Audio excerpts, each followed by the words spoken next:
Hello mga ga, ito na yung request ninyo na 2 kilo recipe natin ng ating malambot na buns. Marami na tayo nitong na-upload recipe ng ating buns na pangmaramihan na recipe at meron ding 3 kilo, 6 na kilo at 1 kilo.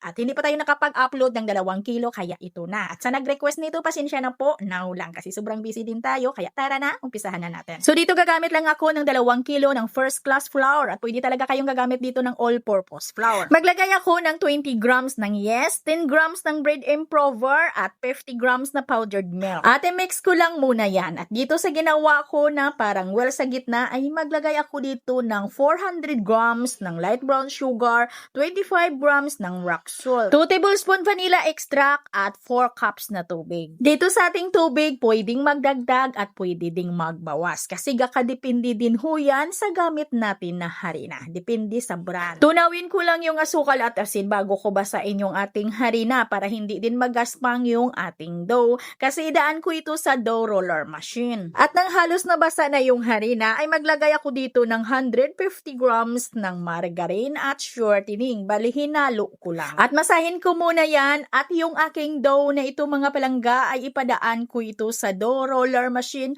Doon ko ito pakinisin. Pagkatapos pakinisin ay agad ko na itong putulin. At putulin ko ito sa 38 to 40 grams lang. At sa timbang dito sa ating putol, sa ating dough ay pwede na iba-ibahin ninyo. Depende na ho yan sa inyo kung ilang gramo yung putol ninyo. Pagkatapos putulin ay agad ko na ho yung figurahin ng mahigpit. Sa pagfigura ko dito ay i-flatten ko lang ito ng kunti. Kunting diin lang para hindi din masyadong bilog na bilog yung ating buns. At madali lang naman itong figurahin mga ga. Bali pa ikot-ikutin nyo lang yung kamay ninyo ay mag-form na ng bilog yung ating dough. At pagkatapos nito ay palsahin lang natin ng 2 hanggang 3 oras. At yung time proofing natin ay kakadepende din ho yan sa room temperature. At minsan din ay kakadepende din ho yan sa lakas ng brand na yes na gamit natin. Yung ating dough ay mabagal ito paalsahin pag yung panahon natin ay malamig.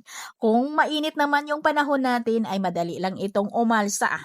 At ito mga ga ay lutuin natin ito sa may preheated oven 180 degrees Celsius sa loob ng 15 to 17 minutes ay depende din ho yan sa oven na gamit natin ha. Halimbawa dito sa oven namin, sa pagsalang natin dito, bago natin ilipat yan sa itaas ay kailangan yung ating buns na nasa ilalim pa ay kailangan ay lagyan natin ng kunting swelo yung ating buns bago natin ilipat sa itaas para naman ay hindi mag-deflate. Yes, kung ikaw naman ay hindi pa nakapanood sa ating 1 kilo, 1/2 kilo na mga recipe nito ay pwede lang nahatiin mo yung ating mga ingredients dito ha. At ayan, ito'y mainit pa, hiniwa na natin. At hanggang dito lang yung ating video. Maraming salamat. Bye-bye!